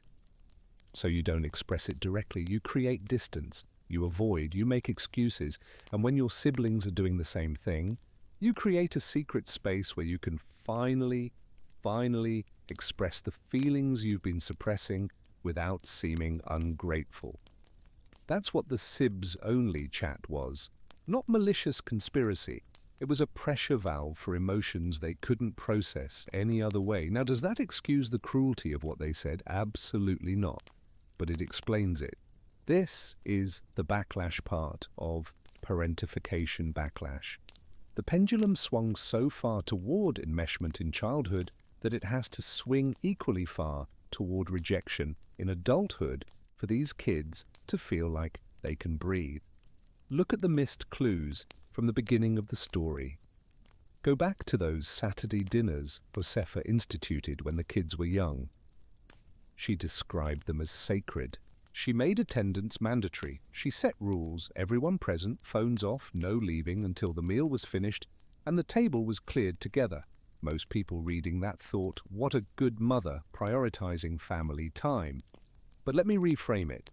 She unilaterally decided how her family would spend 3 hours every Saturday. She made it non-negotiable. And when teenage Teodoro complained that seeing each other every day at home should be enough, she dismissed his perspective. That's a small thing, right? One detail barely worth noticing. But that's how it started. That's step one of creating the dynamic that eventually led to Christmas Eve devastation. Josefa's love came with conditions. The condition was, you will prioritize family the way I prioritize family. You will want what I want. Your resistance is ungrateful. She didn't mean it that way. Her intention was genuinely to preserve connection, but intention and impact are different things. The impact was that her children learned their boundaries and preferences didn't matter as much as Mom's vision of family. Now, layer on Raphael's death. He told her to keep the family together. She promised. That promise became a mission, almost an obsession. Every text message, every holiday invitation, every attempt to coordinate family dinners, they were all in service of a promise she'd made to a dying man. But here's the thing, her children didn't make that promise. Raphael's dying wish was between Raphael and Josefa. It wasn't a contract that bound Teodoro, Rodolfo, and Diana. Yet Josefa's grief-driven determination to honor that promise meant she couldn't see when her children were trying, in their clumsy, inarticulate way, to establish healthy adult boundaries. This is why the psychological weapon works so well. Josefa genuinely believed she was showing love. Her children genuinely believed they were being smothered. Both things were true simultaneously. The tragedy isn't that someone was deliberately cruel. It's that good intentions on both sides created a situation where everyone ended up. Now let's talk about the impact side of this equation. Let's examine cognitive dissonance and trauma bonding, because both are at play in how Josefa experienced this betrayal. Cognitive dissonance is the mental anguish that happens when you hold two contradictory beliefs at the same time. For Josefa, the contradiction was, my children love me versus my children find me burdensome and dread spending time with me. She'd been living with low-grade dissonance for years, small signs that her kids were pulling away, but she'd resolved it by telling herself they were just busy, just stressed, just temporarily distracted by adult responsibilities.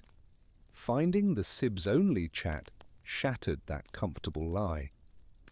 Suddenly she couldn't rationalize anymore. The evidence was too clear. Her children didn't want her presence. They mocked her attempts at connection. They saw her love as manipulation. The biological reality of cognitive dissonance is brutal. Your brain literally short-circuits trying to process contradictory information about something fundamental to your identity. For Josefa, being a good mother was her entire sense of self. If her children didn't want her mothering, then who was she? The question wasn't philosophical, it was existential. This is why she spent those months after Christmas rebuilding her identity. She had to. The old identity was built on a foundation of sand. She needed to find solid ground that didn't depend on her children's validation. The book club, the volunteering, the painting classes, these weren't just hobbies. They were Josefa literally constructing a new self that could survive without maternal identity as the core. The trauma bonding element is subtler, but equally important. Trauma bonding usually describes relationships where intermittent reinforcement creates unhealthy attachment.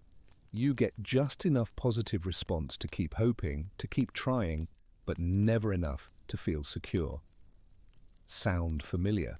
Josefa got just enough from her children to keep the hope alive. They did visit occasionally.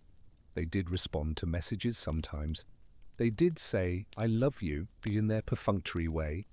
That intermittent reinforcement kept her locked in a cycle of trying harder, doing more, hoping that if she just found the right approach, the right balance, she could get them to engage the way she craved.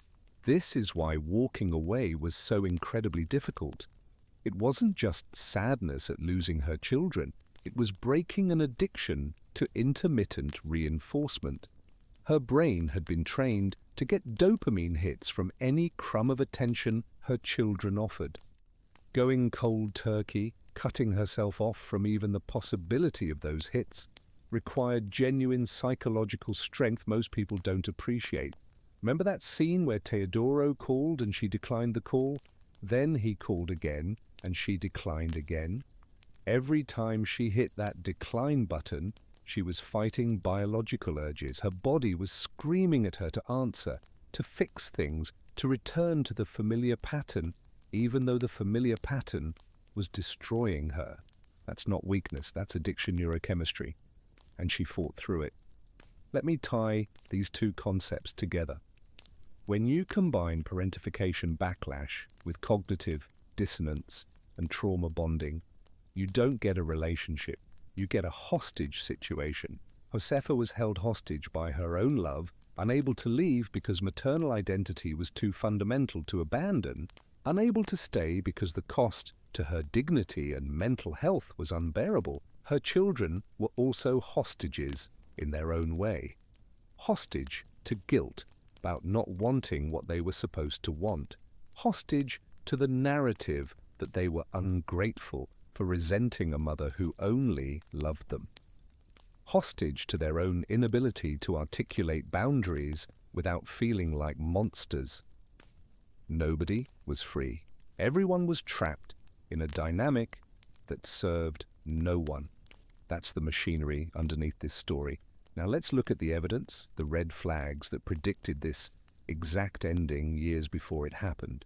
Because if you can learn to spot these patterns in your own life or in the lives of people you care about, maybe you can intervene before things get this broken. We usually only see red flags in the rearview mirror. Let's change that. If you see these 5 signs, the ending is almost mathematically guaranteed. Not because people are bad or relationships are doomed, but because these specific patterns create pressure that eventually explodes. Flag number 1, love that requires sacrifice of self. At the beginning of the story, when Josefa and Rafael were young parents building their family, there was a pattern. Josefa worked full-time, managed the household, was present for every school event, and had no time for hobbies or friends. She framed this as sacrifice, as the cost of building a strong family. But here's the thing, that's not sacrifice, that's self-erasure.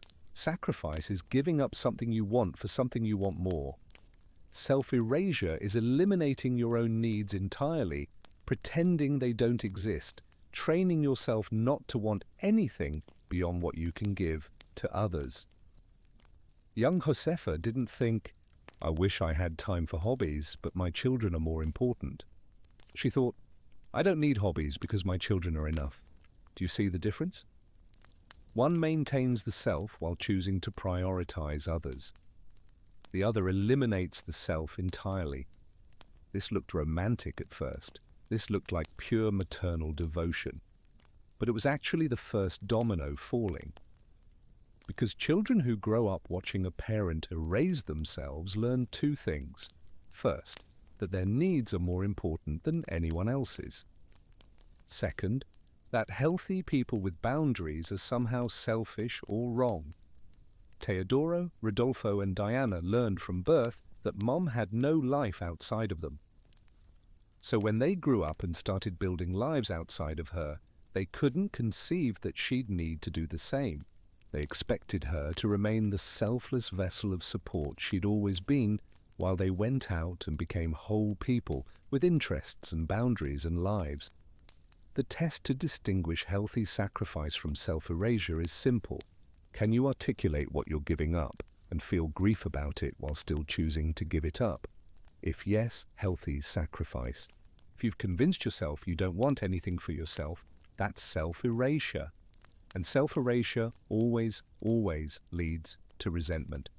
Either the giver resents the takers, or the takers resent the giver for making them feel guilty about having needs. Usually both. If you see this in your own life, if you're the one erasing yourself or someone you love is doing it, pause, ask, what do I want that has nothing to do with anyone else? What would bring me joy even if no one knew about it or appreciated it? If you can't answer, you're in danger. Flag number 2, boundaries treated as betrayal. Remember teenage Teodoro saying he thought seeing each other every day should be enough, that mandatory Saturday dinners felt excessive? Remember Josefa's response. She instituted the Saturday dinner rule with the kind of firm resolve usually reserved for much more serious parental boundaries. Teodoro was trying, at age 12, to express a boundary. He was saying, I need some autonomy in how I spend my time. Josefa heard that as, you don't value family. She reframed his boundary as a problem to be solved through firmer rules rather than a legitimate need to be respected. This pattern repeated throughout the story. Any time one of her children tried to create distance, tried to prioritize their own life over family obligation, Josefa interpreted it as temporary failing that needed to be corrected rather than permanent change that needed to be accepted. The deadly part of this dynamic is that it makes the boundary setter feel crazy. because they're not asking for anything unreasonable. They're just asking to have some control over their own life, their own time, their own choices. But the person who sees boundaries as betrayal makes that reasonable request feel like an act of aggression. So what happens? The boundary setter stops trying to set boundaries explicitly. They start avoiding, making excuses, creating distance through passive means, because active boundary setting is too exhausting, creates too much conflict, makes them feel too guilty. That's what the Sibs-only chat was. It was the end point of years of failed boundary setting. After a lifetime of having their boundaries reframed as problems, Teodoro, Rodolfo, and Diana gave up trying to set them directly. They just created a space where they could complain about the lack of boundaries without having to do the exhausting work of defending their right to have boundaries at all. If you catch yourself thinking someone's boundary is a personal attack, stop, breathe. Ask yourself, am I respecting this person's autonomy, or am I trying to control them through emotional pressure? Because boundaries aren't betrayal. They're how healthy people maintain healthy relationships. Flag number 3, the history rewrite. This one's subtle. It happened in Josefa's kitchen after she found the messages. She started going back through her memories, seeing them differently. Every memory she had of her children was suddenly suspect.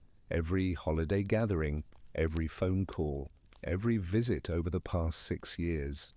And that's called retroactive invalidation. When you discover a betrayal, your brain doesn't just process the current hurt. It goes back and recolors every memory, questioning whether anything was ever real. Were those smiles genuine? Did they ever actually want to be there? Have I been delusional this entire time? This is a gaslighting effect, even when no one is intentionally gaslighting you. The discovery of hidden truth makes you doubt your own perception of reality. You start to think, if I didn't see this coming, what else am I missing? Can I trust my own judgment about anything? The problem is, retroactive invalidation isn't accurate. The truth is usually somewhere in the middle. Yes, there were times Josefa's children genuinely enjoyed being with her. Yes, there were also times they felt smothered and resentful. Human relationships contain multitudes. We can love someone and still sometimes find them exhausting. We can want to spend time with someone while also needing breaks from them. But when you're in the grip of retroactive invalidation, you can't see nuance. You can only see binary. Either everything was real or everything was fake. Either they loved me or they didn't. This creates a false choice that makes rational decision-making impossible. The counter-move when someone does this to you or when you catch yourself doing it: acknowledge that contradictory feelings can coexist. Your children can love you and also need space. Your mother can be supportive and also overwhelming. Both things can be true. Holding that complexity is uncomfortable, but it's closer to reality than the binary. Flag number 4, the loneliness that drives desperation. After Raphael died, Josefa was alone in that house, completely alone for the first time in decades. Her children were scattered across Texas. Her entire life had been organized around being wife and mother, and suddenly the wife part was gone and the mother part was becoming increasingly distant. She responded by increasing communication, more texts, more calls, more attempts at coordination. This looked like love, but look closer. It was also loneliness-driven panic. Here's the psychological reality. Loneliness is physically painful. Your brain processes social isolation using the same neural pathways as physical pain. When Josefa was alone in that house, surrounded by memories and ghosts, her brain was in distress. The constant texting, the obsessive focus on family connection, that was pain management. She was trying to soothe the ache of isolation by forcing connection. But forced connection isn't connection, it's pressure. And the more pressure she applied, the more her children pulled away, which increased her loneliness which increased her desperate attempts to connect, which increased their withdrawal. Classic negative feedback loop. The fatal mistake both sides made. Josefa thought if she could just force enough family time, the genuine closeness would follow. Her children thought if they could just get enough distance, they'd magically develop the desire for closeness. Neither strategy works. You can't force genuine connection into existence through sheer determination, and you can't create connection by avoiding it. The healthy version would have required Josefa to address her loneliness directly instead of trying to solve it through her children, get therapy, build friendships, develop interests, create a life that wasn't dependent on her kids for meaning. She eventually did this, but only after the relationship had already broken. If you're using another person to fill a void in yourself, whether it's loneliness or purpose or identity, that's not a relationship, that's a dependency. And dependencies always become toxic eventually, because no human being can bear the weight of being another person's sole source of meaning. Flag number 5. The secret that everyone knows. This is the deadliest one. The Sibs-only chat wasn't a secret in the sense that Josefa knew about it.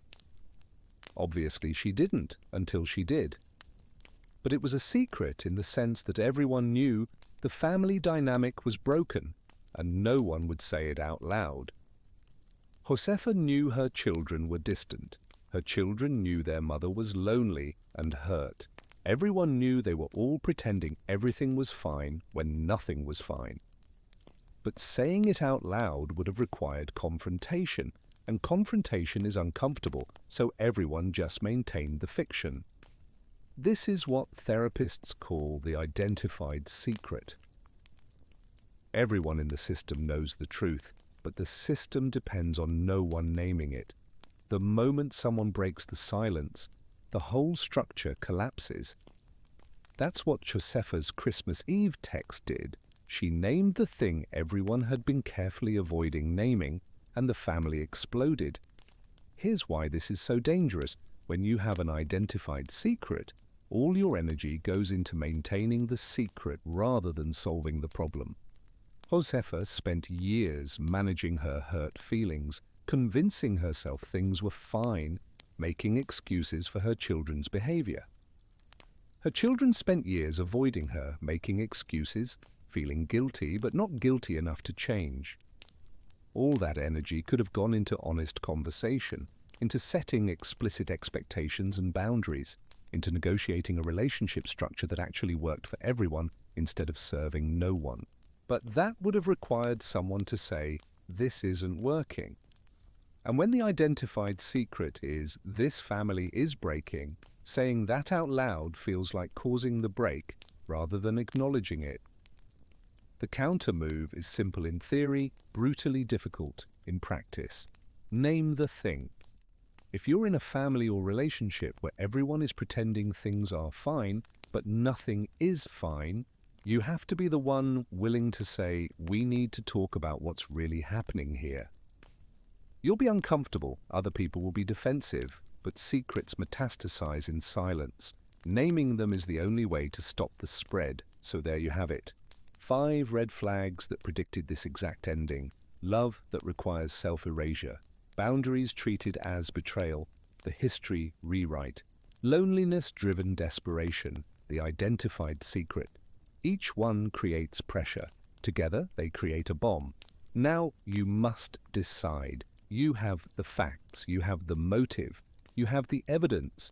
Is this a tragedy of errors or a calculated manipulation? Is Josefa a victim of ungrateful children, or is she a mother who couldn't let go? Are her children selfish adults who took her for granted, or are they people trying desperately to establish healthy boundaries with a parent who wouldn't let them? I'll tell you what I think, but my opinion doesn't matter as much as yours, because you're the jury. This is your verdict to render. Here are your options, spelled out clearly. Josefa is wrong. She was overbearing, couldn't respect her children's adult autonomy, and her decision to cut contact was emotional manipulation designed to punish them for not being the family she wanted them to be. The children are wrong. They were cruel, ungrateful, and took decades of devotion for granted. Their attempt to set boundaries was actually just selfishness, dressed up as healthy independence. Everyone sucks here. Both sides contributed to a toxic dynamic. Josefa was too enmeshed and couldn't let go. Her children were too avoidant and couldn't communicate. The disaster was a collaborative failure. It's complicated and there is no wrong side. This is just what happens when good people with different needs try to maintain connection without the skills to do it healthily. No villains, just tragedy. I lean toward option 4 for what it's worth. I think Josefa loved too intensely without boundaries. I think her children needed space but didn't know how to ask for it without feeling like monsters. I think Raphael's death created a grief-shaped hole that Josefa tried to fill with forced family connection. I think the children's distance was self-protection that looked like cruelty from Josefa's perspective. I think the Sibs-only chat was wrong, genuinely hurtful, and shouldn't have existed. But I also think it was the predictable result of years of boundaries being ignored. I think Josefa's decision to stop reaching out was both self-preservation and punishment, both healthy and petty, both justified and potentially regrettable. I think Diana's attempt to rebuild is genuine and should be honored. I think Teodoro and Rodolfo are still in defensive mode and might not come around for years, if ever. I think Josefa is doing important work building a life outside of maternal identity. I think her children are going to spend the rest of their lives wrestling with guilt about this, deserved or not. But again, my opinion isn't what matters. You've heard the complete story. Every detail, every complication, every moment of pain and realization and tentative healing. So render your verdict. Who's wrong? Or is wrong even the right question? Maybe the better question is, what would you do? If you were Josefa, would you have walked away? If you were Teodoro, would you have driven to San Antonio? If you were Diana, would you have shown up in May? The gavel is in your hand. The case is closed. The verdict is yours. Court is adjourned. See you in the comments.